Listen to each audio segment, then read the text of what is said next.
Estamos em guerra e nada pode nos parar. Esta foi uma frase proferida ontem, durante as manifestações que aconteceram aqui no Brasil. Manifestações estas que ganharam repercussão internacional. O próprio jornal La Nación e El País Uruguai trataram desse tema, dizendo que milhares de pessoas foram às ruas com duros ataques contra Luiz Inácio Lula da Silva. Inclusive, entoaram o coro, que o Lula tanto detesta, Lula, seu lugar é... Vocês sabem do que eu estou falando. Essa frase que eu disse para vocês foi entoada por um deputado, que disse que a política virou um verdadeiro campo de batalha. Mas será que essa frase desse político está errada? Nós vamos entender isso. O Lula, ontem, fez declarações que são consideradas derrota de guerra pelo próprio Donald Trump. E aí, gente, eu preciso falar para vocês, quando eu levanto a bandeira de que nós estamos caminhando por caminhos tortuosos demais, vocês acham que eu estou exagerando. Ontem, só para você ter noção, o Lula assumiu, com todas as letras, que o partido o pressiona para implantar o socialismo, que é o que o partido dele espera por parte dele, os partidos de esquerda. E aí, ontem, o líder do partido do Lula, o vencedor, o novo presidente do partido, disparou contra o Trump, disse que o Trump é o maior fascista do século XXI. Agora, imagina como que ele vai encarar isso.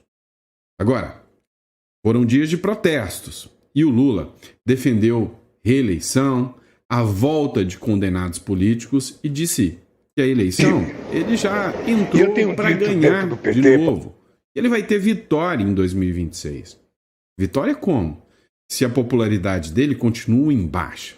Nós vamos falar sobre isso. E aí, o golpe tá aí, cai quem quer, Adivinha? Se o Lula não ganha, o Alckmin ganha. Será mesmo que o Alckmin tem potencial para ganhar? E aí, por falar em golpe, tá aí? O golpe foi os Estados Unidos agora que foi acusado. O Lula, nada mais, nada menos, disse que os Estados Unidos deu um golpe contra o Brasil no caso da presidente Dilma Rousseff. E disse que não vai desistir de trocar o dólar. O Donald Trump já considerou que perder o dólar seria uma derrota de guerra e que ele não vai admitir nenhum país sequer fazer uma ameaça desse porte contra os Estados Unidos. Quando eu digo que a boca do Lula vai levar gente para as trincheiras, ou pior, para as valas de uma guerra, eu não estou exagerando. Não estou mesmo. Então, vamos entender tudo isso que está acontecendo. Hoje, dia 4 de agosto, esse é o nosso primeiro editorial do dia. Ontem eu fiquei sem editorial para vocês, ontem eu estava muito cansado. E vamos lá, Vamos entender tudo que está acontecendo. Obrigado pela sua confiança, pela sua credibilidade e bora de matéria. É o seguinte, pessoal, ontem foi dia de manifestação. O El País Uruguai colocou a seguinte publicação: milhares de pessoas saíram às ruas do Brasil para apoiar Bolsonaro, com duros ataques a Lula da Silva. Ou seja, a matéria do El País Uruguai retratou muito bem que foram milhares, foram muitas pessoas que tomaram as ruas no Brasil no domingo e foi uma prova de fogo, um teste, porque essa manifestação foi em prol de Bolsonaro, que estava proibido de participar de manifestações graças a uma decisão absurda do próprio ministro Alexandre de Moraes, que colocou uma tornozeleira em Bolsonaro. Segundo eles, a manifestação teve elogios a Donald Trump, chefe da Casa Branca. Esses seguidores do Bolsonaro compraram bandeiras, e mostraram seu total apoio e respaldo aos atos do Donald Trump contra o ministro do Supremo, Alexandre de Moraes. É o que tratou aqui o La Nación. Agora, foi muita gente em vários lugares do mundo, do Brasil. Aqui é a ponte que liga Vila Velha, ali no Espírito Santo. E aí, os manifestantes lá em Vila Velha, lotaram a ponte. Para quem já foi, né, em Vila Velha, já percebeu o quanto aquela ponte é quilométrica, ela é gigantesca. E aí você vê que a ponte ficou tomada de pessoas, lotada de pessoas. E aí, essa mídia mequetrefe, mau caráter, veio dizer que não, as manifestações foram pequenas. Eu quero ver o Lula, eu quero ver alguém de esquerda, eu quero ver o PT minimamente chegar perto disso aqui. Dá uma olhada aqui a quantidade de pessoas que estiveram, né, nesse ato em Vila Velha, lá no Espírito Santo. Então, assim, é muita gente que participou destas manifestações. Foi algo realmente gigantesco, né, pessoal? Então, assim, não se deixe enganar pela mídia. Outra imagem que circulou foi essa imagem aqui publicada pelo Gil Diniz, deputado, né? Paulista lotado em ato contra Moraes e a favor da liberdade. Assustou, tá? A própria Globo assustou, né, com a quantidade, com a repercussão e a quantidade de gente.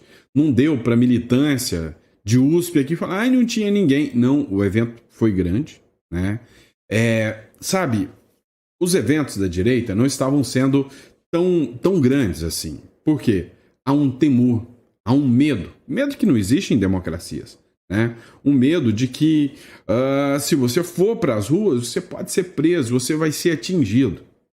O que ninguém contava, o que ninguém falava, é que chegaria um certo homem laranja, o Donald Trump, e uma lei Magnitsky. E agora, com essa lei Magnitsky, as pessoas estão começando a ter coragem de novo de se manifestar.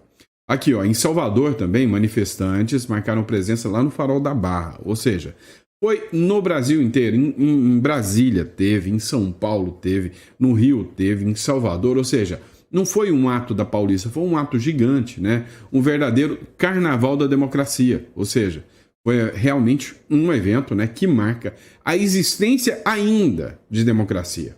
A democracia ainda respira aqui no Brasil. E aí é óbvio, né? Tem aquela provocação de sempre. Bolsonaristas mostram cartões Mastercard para provocar Moraes. Outra coisa que eu percebi foram nos comentários. Ontem eu juro para vocês que eu quis me afastar de política. Ontem eu nem olhei as manifestações, eu não queria, tá? Eu cheguei a um nível de exaustão. E aí ontem eu realmente não quis, tá? Quis parar, ficar com a família, tomar uma cervejinha e descansar, porque eu estava precisando, né? E aí eles estão ironizando o ministro Alexandre de Moraes, né? Por causa da lei Magnitsky. Então todo mundo foi com seus cartões, né, Mastercard, ou seja, uma bandeira americana, né? Que o Alexandre de Moraes, né, não poderia usar após a lei Magnitsky. E aí, para encerrar, é clássico.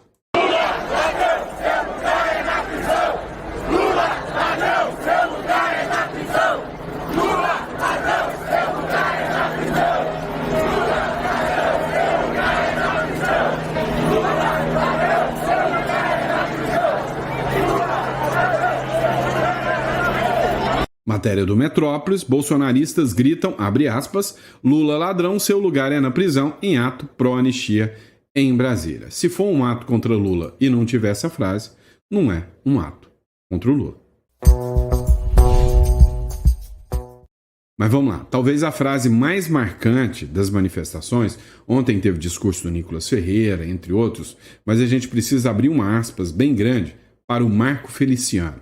Estamos em guerra. E nada pode nos parar, diz Feliciano na Avenida Paulista. Em discurso que aconteceu ontem, o deputado federal Marco Feliciano declarou e elencou como inimigos dessa guerra o PT, o Supremo Tribunal Federal e a mídia vendida. Alguém tem questionamentos que o campo político se tornou um verdadeiro campo minado, um campo de guerra? O problema é que só um lado está sendo fuzilado nessa história aqui. Abre aspas. Não é só na Paulista, é o Brasil inteiro reunido. Estamos em guerra e nada pode nos parar, disse o deputado. Estamos diante de guerreiro, pessoas que não têm medo de enfrentar nem mesmo a morte, acrescentou o Marco Feliciano. E aí no discurso também o Feliciano fez acenos ao colega da bancada paulista na Câmara, o Eduardo Bolsonaro, autoexilado nos Estados Unidos desde fevereiro deste ano. Lá o parlamentar tem trabalhado para o governo do presidente Donald Trump aplicar sanções ao Brasil. Ele diz o seguinte: o filho 03 do ex-presidente Jair Bolsonaro teve sucesso na empreitada. Em 9 de julho, o governo americano anunciou a taxação de 50% sobre os produtos brasileiros exportados aos Estados Unidos. Isso aqui, se é uma fala do Metrópolis, eu vejo como uma fala fora do contexto, né, inverídica. O Eduardo Bolsonaro, e eu acompanhei aqui fazendo a cobertura de tudo isso, ele foi muito claro que a busca dele nunca foi sanções e tarifas de 50% ao Brasil. Todo mundo percebeu e viu que a busca dele era a aplicação da Lei Magnitsky ao ministro Alexandre de Moraes. A tarifa não acontece por causa do Bolsonaro e nem do Eduardo Bolsonaro. Acontece por culpa do Lula. E aí, qualquer jornal que fala o contrário está usando de um mau caratismo sem precedentes. Agora, quando o Marco Feliciano fala em guerra, isso aqui está na mesa, tá? E isso aqui pode nos levar a uma guerra. Lula assume que quer implantar o socialismo e a CNN corta na hora. Dá uma olhada nesse trecho, eu sei que você não gosta de ouvir, mas vamos lá, não vou ouvir sozinho. Muito pouco para um partido de esquerda. Um partido de esquerda quer que o presidente diga que ia alcançar o socialismo. É verdade, eu sei o que as pessoas pensam. Mas eu tenho uma coisa que o sindicato... Essa edição do Agora CNN fica por aqui, mas a gente vai repercutir, claro, esse discurso do presidente Lula no evento do PT ao longo aí dessa tarde. Para quem passa pano e discute que esse cara quer implantar o socialismo e o comunismo no Brasil, tá de sacanagem com a nossa cara. Aquele seu vizinho idiota que diz que você é fascista, que esse negócio de comunismo não existe, socialismo não existe, é porque esse cara não tem noção nenhuma. Falar que, olha, as pessoas monetizam em cima do discurso pró-comunismo. A gente largou de ser trouxa. A gente largou de ser imbecil. A gente sabe muito bem que é à vontade, sim. Se não fosse, não tinha Partido Comunista do Brasil. Se não fosse, não tinha um Supremo Tribunal Federal falando que admira e aprecia o Tribunal Comunista da China. Se não fosse, não tinha um presidente falando que tem orgulho de ser chamado de comunista e que colocou o primeiro-ministro comunista dentro do Supremo Tribunal Federal. Me poupem, né? Me poupem. Entendam, eles querem guerra contra os americanos. Eles querem fazer o processo de cubanização, de venezuelização do Brasil. E eles acham que vão dar certo. Dá uma olhada. Trump é o maior líder fascista do século XXI, diz Edinho Silva. Mas quem é Edinho Silva? Depois do presidente dos Estados Unidos, o Donald Trump, ter dito que estava disposto a falar com o presidente Lula sobre o tarifaço de 50%, vem o novo presidente do Partido dos Trabalhadores e fala o seguinte, abre aspas, nós estamos enfrentando o maior líder fascista do século XXI, que é Donald Trump. Ele é o representante do fascismo. Se alguém tem dúvida, é só nós olharmos o que ele faz com os imigrantes nos Estados Unidos. O que ele faz ao transformar El Salvador num campo de concentração do século XXI, tratando imigrantes de forma desumana, de forma violenta. Não é um discurso nacionalista, é um discurso que rasga os direitos humanos, disse Edinho Silva, novo presidente nacional do PT, ao assumir o comando da agenda. Imagina só, como o Trump deve encarar isso. Então, eu já disse, eu vou repetir, a língua da esquerda quer levar o Brasil para uma guerra. O Lula, em dia de protesto, ele causou um alvoroço também. E a gente vai falar disso no próximo bloco. Matéria da Gazeta do Povo para você. Em dia de protestos, Lula defende a reeleição e a volta de condenados por corrupção à política. Eu tenho que ser muito honesto e sincero comigo. Eu, para ser candidato, a gente já sabe disso, eu preciso ter 100% de saúde. Eu decidi ser candidato para depois acontecer comigo o que aconteceu com o Biden, jamais. Eu irei enganar o partido e irei enganar o povo brasileiro. Agora, o que eu quero dizer para vocês é o seguinte. Quando eu falo que eu tenho 80 energia de 30. Vocês podem acreditar, se eu for candidato, eu não vou disputar, eu vou ser candidato para ganhar as eleições. O nosso medo é literalmente esse, né? Ele falou abertamente, eu vou ser candidato para ganhar as eleições de 2026. Da mesma forma que ele já sabia que iria ganhar as eleições em 2026 e em 2022. Como? Futurologia? Vem cá. Tudo foi muito esquisito, tudo foi muito estranho. E agora, você sabe que o risco é real, é iminente. Sabe qual é um grande problema da aplicação da Lei Magnitsky? Eu te explico. Um dos grandes problemas da aplicação da Lei Magnitsky é que o que tinha que ser feito para aplicar já foi aplicado. E aí, se ela tiver resultado e fazer com que os demais ministros e figuras, né, do legislativo recuem, porque o Lula não vai recuar, ele vai avançar. Se ela tiver esse poder, ótimo. Mas se ela não tiver, quem já foi sancionado já não tem nada a perder. Eles vão dobrar a aposta.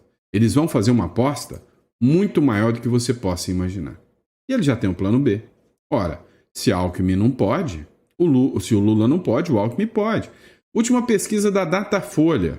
Você acredita nisso? Datafolha. Sem Lula, o Alckmin empataria com o Tarcísio, o Haddad perderia.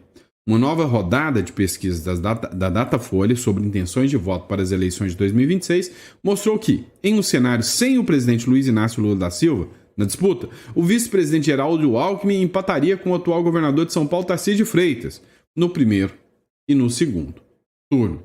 O levantamento também verificou que o ministro da Fazenda empataria com o Tarcísio no primeiro turno, mas perderia no segundo.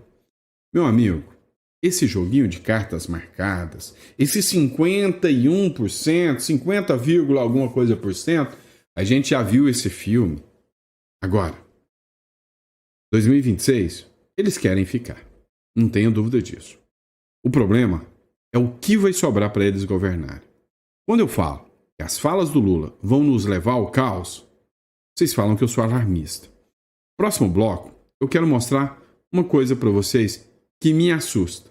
E se você, literalmente, tem medo do Brasil ir para o lado errado, vai te assustar também. Vocês sabem que o Donald Trump não é um cara de brincadeira. Vocês sabem que o Donald Trump não é um cara de meias palavras. Ele faz, ele age. Pois é, o Lula ontem fez duas coisas. Primeiro, o líder do partido dele atacou o Trump chamando ele de fascista. Depois, o Lula chamou o Trump de golpista. Disse, né, que os Estados Unidos já deram um golpe aqui com a presidenta Dilma Rousseff e disse que ele não vai desistir de trocar o dólar, disse o Lula. Essa é uma publicação, é do Paulo Figueiredo, mas temos aqui também a publicação do Metrópolis. Lula defende substituir o dólar, proposta que o Trump comparou a perder uma guerra mundial. Ou seja, é uma das piores coisas que pode acontecer para os Estados Unidos. E os Estados Unidos estão dispostos até a atacar o país que defende isso. Eu não vou abrir mão de achar que a gente precisa procurar construir uma moeda alternativa para que a gente possa negociar com os outros países. Eu não preciso ficar subordinado ao dólar. Vocês viram? Ele falou que não vai abrir mão. O Trump disse o seguinte: se perdêssemos o dólar como padrão mundial, seria como perder uma guerra, uma grande guerra mundial. We lost the world standard dollar. That would be like losing a war, a major world war. We would not be the same country any longer. Não seríamos mais o mesmo país. Não vamos deixar isso acontecer. We're not going to let that happen. The dollar, you ever hear the expression dollar is king? O dólar, você já ouviu a expressão, o dólar é rei. O dólar é rei. The dollar is king. We're going to keep it that way, okay? E vamos mantê-lo assim. Entendeu? Set up to degenerate our dollar and take our dollar. O BRICS foi criado para desvalorizar o nosso dólar e tirar nosso dólar como padrão. Retirá-lo como padrão. As the standard, take it off as the standard. And that's okay if they want to play that game, but I can play that. E tudo bem se eles quiserem jogar esse jogo, mas eu também posso jogar esse jogo. Game too. This is not in my opinion, not a serious O BRICS, na minha opinião, não é uma ameaça séria. threat. But what they're trying to do is destroy Mas o que eles estão tentando fazer é destruir o dólar, para que outro país possa assumir e ser o padrão. the dollar so that another country can take over and be the standard. And we're not going to lose the standard E não vamos perder o padrão em momento algum. at any time. If you have a smart president, you will never lose the standard. If you have a Se você tem um presidente inteligente, ele nunca perderá o padrão. stupid president like the last one, E se você tem um presidente estúpido, como o último, você perderia o padrão. you would lose the standard. You wouldn't have the dollar as you. And I'm just saying, if people want to challenge it, Eu só estou dizendo que se as pessoas quiserem desafiá-la, elas podem, mas terão que pagar um preço muito alto. they can, but they're going to have to pay a big price. And I don't think any of them are willing to pay that price. E eu acho que nenhum deles está disposto a pagar esse alto preço. O Donald Trump errou. Tem um estúpido que está tentando pagar esse alto preço. O problema é que esse estúpido vai fazer com que as pessoas que sofram as consequências.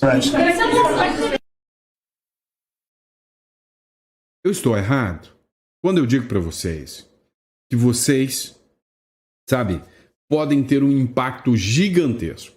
Que os investidores podem ter um impacto gigantesco. E que o Brasil escala para ser uma ameaça aos Estados Unidos, e é isso que eles querem. Só que o Trump não vai encarar o Brasil como uma Venezuela, como uma Cuba.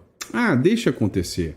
Ele vai encarar o Brasil muito mais como um Irã, como um país que o Trump não vai deixar passar barato. Eu sempre falo para vocês, sobre investimentos, Então, criar uma holding, uma conta offshore não lastreada aqui no seu CPF. Quando você cria uma offshore, você cria um número novo, um root, E aí eu ponho meu serviço à disposição, tá aqui na descrição. É minha especialidade, holdings, offshore, proteção de patrimônio. Mas, olha, se vocês acham que eu sou alarmista, eu queria que vocês assistissem, o vídeo do Daniel Lopes, tá? Eu queria que vocês ouvissem o que ele tem a nos dizer. A pergunta que todo mundo está me fazendo é: você acha que pode acontecer igual aconteceu quando pegaram a poupança de todo mundo, no início dos anos 90? Você acha que a gente pode perder o nosso dinheiro que está no banco? Então, a grande pergunta desse momento, que tem me preocupado e que deveria ser motivo da sua atenção, é a seguinte: qual é a chance do brasileiro perder o seu dinheiro caso o banco onde ele guarda o seu patrimônio seja sancionado, seja obrigado a obedecer às leis brasileiras e não consiga escapar de uma punição norte-americana? Isso aqui é altamente sério, é altamente preocupante. Vocês estão vendo que eu não sou o único mais a falar sobre esse risco que nós temos. Vocês são testemunhas vivas de que eu não sou o único a falar sobre esse caos seríssimo que pode acontecer em relação ao Brasil. O Paulo Figueiredo publicou uma matéria do Trump que diz o seguinte: a gestão Trump diz que preferiu, abre aspas, um passo menor, fecha aspas, ao não cortar o Brasil do sistema financeiro internacional. Ou seja, ele disse, em alto e bom tom, não, primeiro eu vou deixar fora, mas eu não descarto a hipótese.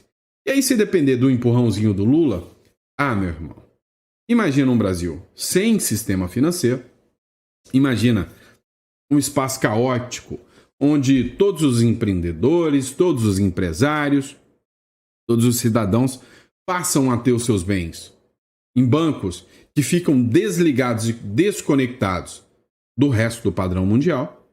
E aí eu vou te contar que o seu real, se você tem ele em dinheiro embaixo do colchão, vai servir para limpar o bumbum, porque não vai ter serventia para mais nada.